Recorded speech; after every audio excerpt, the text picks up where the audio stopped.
Halo guys, welcome back again to my channel bersama saya Hansen di sini dan seperti biasanya setiap harinya saya akan buatkan video seputar cryptocurrency.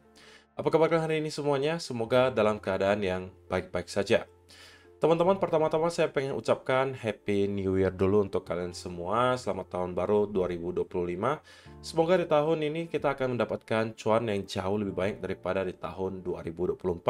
Dan tentunya juga disertai dengan diberikan kesehatan dan juga ya semua yang kalian impi-impikan, kalian ingin-inginkan bisa kalian capai di tahun ini. Amin. Nah, teman-teman, selama kurang lebih 1-2 minggu terakhir, saya tidak sempat membuatkan video untuk kalian karena saya sedang berlibur ke luar daerah dan membuat saya kesulitan ya gitu ya untuk mencari waktu untuk membuat konten karena juga ada kendala kadang waktunya tidak tepat, wifi yang bermasalah dan lain seterusnya. Jadi hari ini kita sudah kembali lagi ke setup seperti biasa dan saya akan kembali rutin membuatkan video untuk kalian. Jadi pastikan kalian stay tune ya. Jangan sampai ditinggalkan channelnya. Nah, teman-teman, di video hari ini kita bakal membahas kira-kira apa yang sedang terjadi di Bitcoin selama beberapa waktu terakhir, diikuti apa yang bisa kita expect berikutnya. Jadi, pastikan kalian stay tune terus sampai akhir video. Nah, per hari ini secara global kita melihat market cap crypto berada di angka 3,35 triliun dolar atau naik sekitar 2,69%. Nah, kalau misalnya kita melihat top 10 coin sendiri juga keadaannya dominan berwarna hijau, kenaikannya ranging antara 1, sekian persen hingga kurang lebih 8 bahkan ada yang 10%. Yang menjadi top performer hari ini adalah XRP dengan kenaikan 10,15% ke 2,35 dolar. So, itu adalah outlook sementara dari beberapa top coin yang ada. Sekarang kita langsung saja masuk ke beberapa data dan berita terbaru hari ini. Nah, yang pertama teman-teman, kita telah mengakhiri bulan Desember dan pada akhirnya kita sudah tahu jawabannya. Bulan Desember itu close dalam keadaan merah. Jadi kalau misalnya kita melihat dari tahun 2013 hingga sekarang ya, untuk pertama kalinya kita melihat ketika bulan Septembernya hijau, justru bulan Desembernya merah.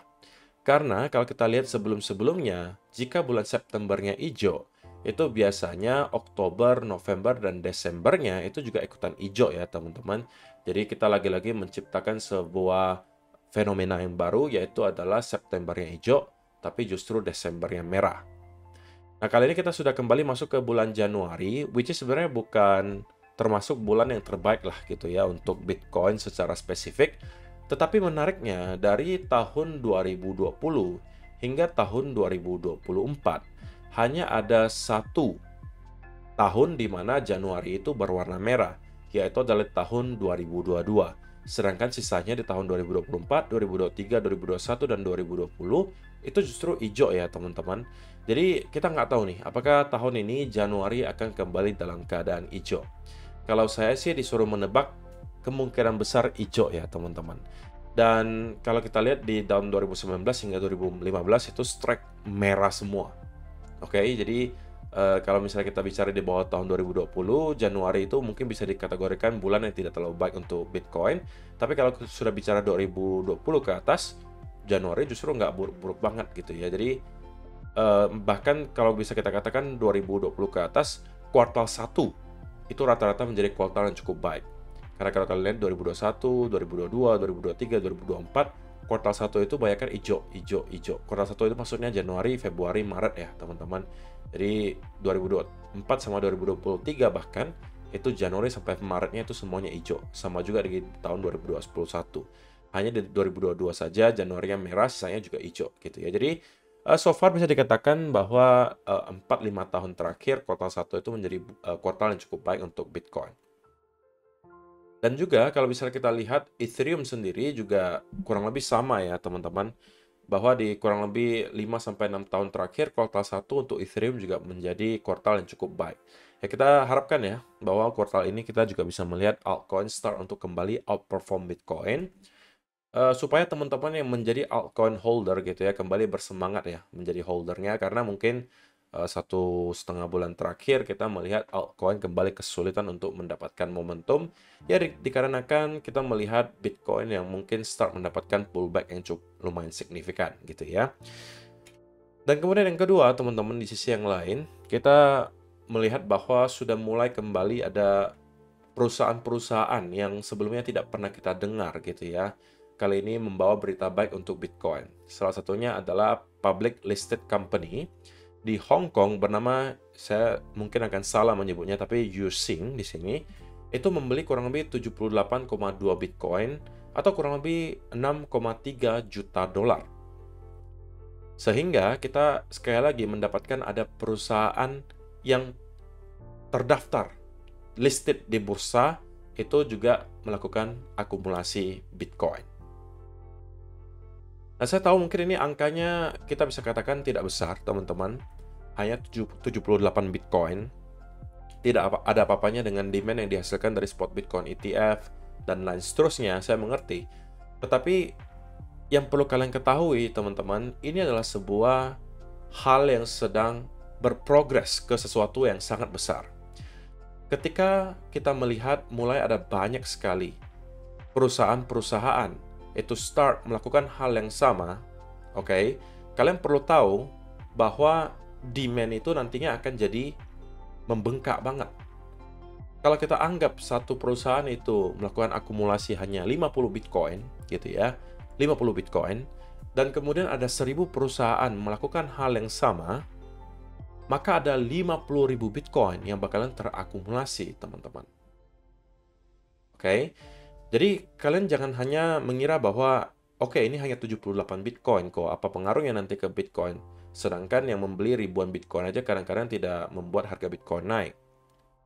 Ya, ini karena kita masih berada di fase awal di mana perusahaan-perusahaan yang listing di bursa itu start untuk melirik Bitcoin.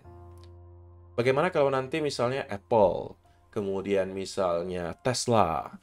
Tesla sekarang sudah ada sih gitu ya, tapi bagaimana kalau mereka meneruskan akumulasinya? Bagaimana kalau misalnya ternyata Microsoft melakukan hal yang sama? Kalian harus berpikiran ke arah itu. Karena sekali lagi, kalau misalnya sudah ada beberapa perusahaan start melakukan hal tersebut dan rupanya hal tersebut membantu perusahaan tersebut secara keuangan, artinya berdampak baik, maka harusnya perusahaan-perusahaan lain juga akan melirik untuk melakukan hal yang sama. Dan itu yang kita sedang kejar, teman-teman. Kalau misalnya nanti sudah sangat banyak perusahaan melakukan hal yang sama, maka jumlah demand-nya akan jauh lebih besar daripada yang kita lihat sekarang. Belum lagi kalau kita bicara nanti demand yang konstan datang dari spot Bitcoin ETF dan lain seterusnya. Perlu kalian ingat, teman-teman, pembelian sekecil apapun, itu tetap adalah demand untuk Bitcoin. Karena supply Bitcoin itu tidak akan bisa bertambah sampai kapanpun, maka semua demand itu tentunya akan sangat-sangat baik untuk Bitcoin. Karena supply-nya sampai kapanpun tidak bisa bertambah, teman-teman. Kalau supply-nya demand-nya terus bertambah, walaupun angkanya mungkin tidak terlalu besar, tapi itu tetap akan bisa membantu harga Bitcoin yang terus mengalami kenaikan. Kenapa? Ya karena supply-nya tidak bisa ditambah, sedangkan demand-nya terus ada. Ini kan hanya hukum sederhana supply dan juga demand gitu. Oke?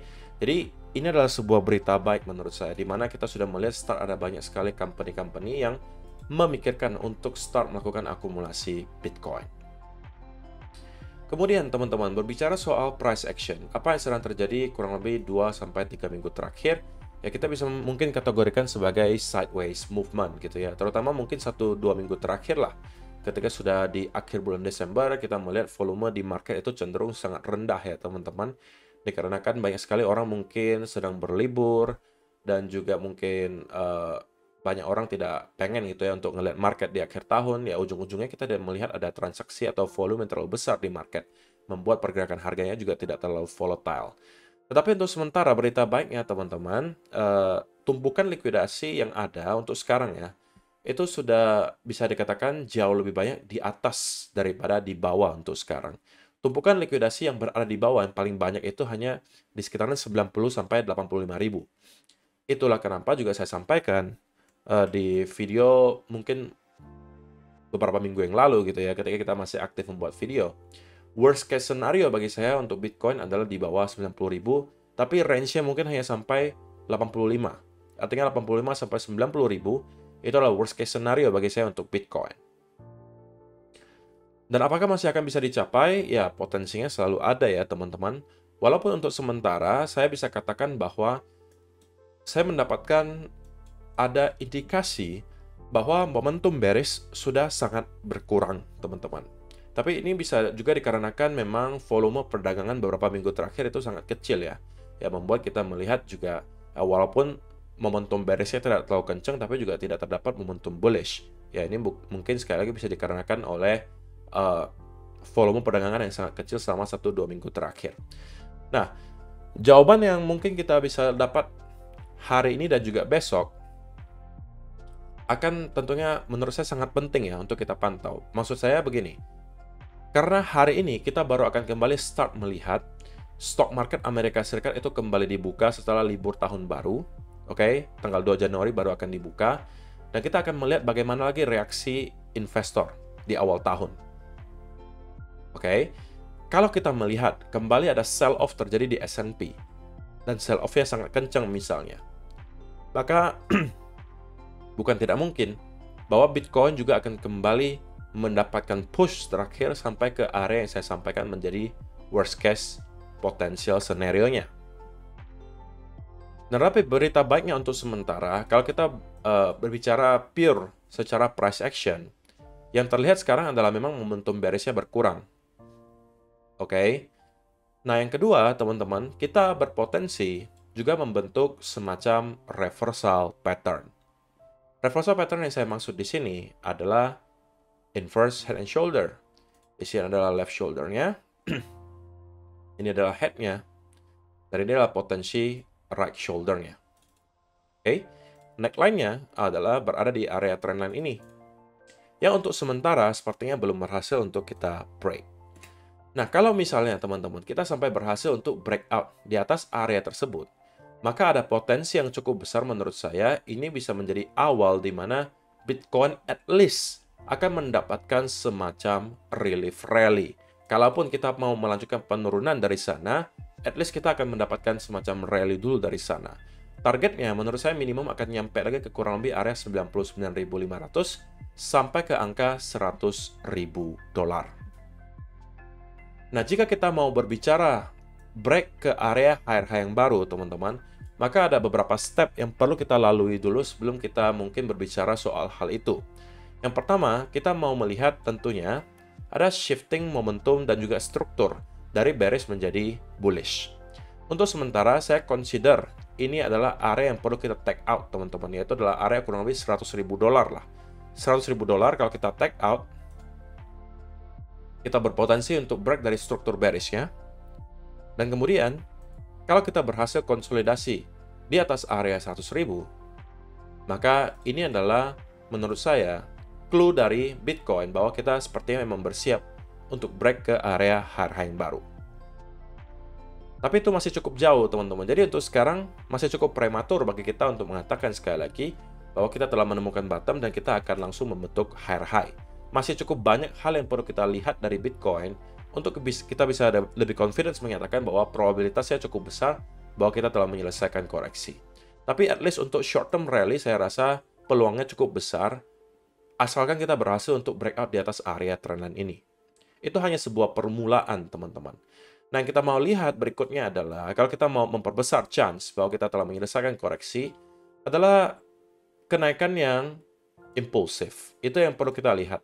Yang modelnya seperti ini, yang modelnya seperti ini, ya kan? Yang modelnya seperti ini. Kita perlu candle-candle hijau yang panjang gitu ya, yang bisa menunjukkan kita bahwa ada buying pressure yang cukup besar kembali datang ke market. Karena setiap kali kita menemukan bottom, teman-teman, seperti yang kalian bisa lihat di sini, kalian bisa lihat di sini, kalian bisa lihat di sini misalnya, atau yang di sini. Ketika kita menyelesaikan koreksi dan start untuk kembali rally, kita selalu awali dengan yang namanya reversal pattern. Kemudian ketika breakout, itu breakoutnya disertai dengan momentum. Satu candle 4 hour yang biasanya body candle-nya cukup tebal. Kalau yang kasus di sini, contohnya adalah kita mendapatkan reversal pattern di sini, kemudian ada candle panjang di sini, menunjukkan ada buying pressure di sana. Dan itu menjadi awal dari dimana kita kembali melanjutkan rally. Sama juga di sini, kita mendapatkan reversal pattern berupa inverse head and shoulder, kemudian diikuti ada momentum pembelian berupa 4 hour candle yang body candle-nya cukup tebal di sini. Ya kan? Kita ambil lagi contoh sebelumnya. kita mendapatkan reversal pattern di sini, berubah double bottom, kemudian diikuti breakout disertai dengan momentum. Kalau kalian lihat, ini ada candle breakout-nya. Sama juga di sini. Kita mendapatkan, kalian bisa sebutnya ini sebagai double bottom, inverse and shoulder. Ketika kita menyelesaikan koreksinya, kita mendapatkan ada candle 4 hour disertai dengan momentum di sini.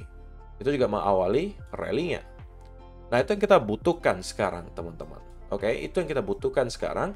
Kita perlu ada breakout di atas area inverse and shoulder ini, diikuti sebuah candle 4 hour yang body candle-nya cukup panjang. Kalau bisa kita sampai break di atas angka 100.000. Diikuti kemudian semacam konsolidasi singkat. Kalau itu yang terjadi, maka itu memperbesar chance bahwa kita telah menyelesaikan koreksi kali ini dan bersiap untuk breakout ke area all-time high yang baru. Tapi sebelum hal tersebut terjadi, teman-teman, tentunya kita masih harus tetap skeptis dan mengatakan bahwa masih tetap ada potensi kita mendapatkan semacam koreksi lebih dalam.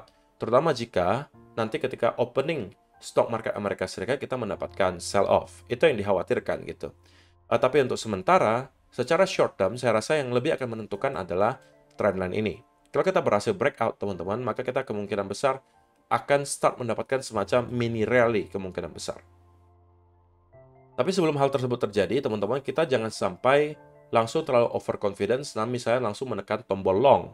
Karena bisa berbahaya. Untuk sekarang, kita masih tetap berada di bawah trend line-nya.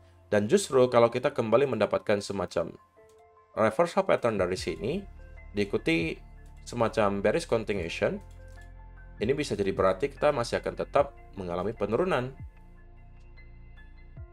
Oke, jadi pergerakan besar berikutnya akan bergantung kepada price action kurang lebih 1-2 hari ke depan, yang kemungkinan akan saya kabarkan ke kalian lagi nanti. Jadi untuk sementara, teman-teman, yang perlu kita lakukan masih tetap adalah wait and see terlebih dahulu menurut saya, karena untuk sementara juga belum ada setup yang bisa dimanfaatkan yang mungkin bisa menghasilkan risk to reward ratio terlalu besar. Terkecuali kalau misalnya teman-teman nekat sekarang ketemu dengan reversal pattern dan mau short misalnya. Itu boleh dilakukan selama kalau teman-teman menemukan ada setup dengan risk to reward ratio yang baik.